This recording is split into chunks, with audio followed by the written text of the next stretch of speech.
Hello guys, welcome to this video. So in this video I'll show you how to generate the documentation for your Python code directly inside your VS Code. So there is an extension which lets you do this automatically. So if you go to the extensions tab and just type here Python documentation.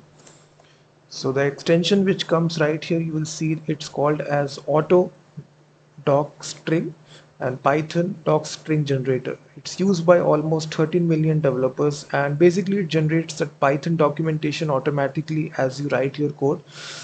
So you just need to activate this extension, click the enable button and install and activate this.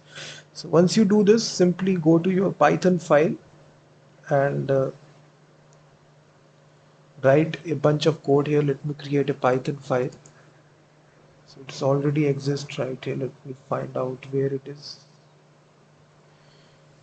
So this is a simple Python file. So if you want to generate some documentation, so let me remove all the comments from here and show you how it is generated.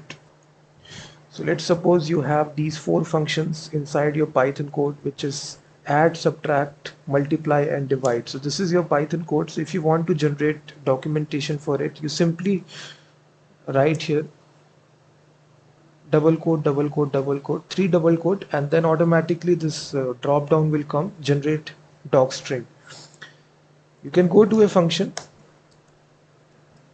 and you will see automatically this summary. You can replace the summary. What this function does, adds two numbers, and here it takes two numbers a b, then put a short little description as well. It returns what type. So all this documentation is generated for you. The syntax, three this brackets, this double quotes, and then documentation generated. So you can do this with any Python function. You will see how easy it is to generate the documentation. It's specifically built for Python applications only.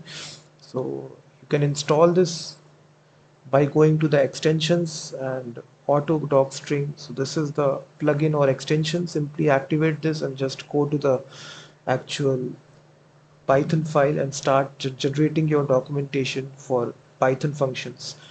And also check out my website freemediatools.com, which contains thousands of tools.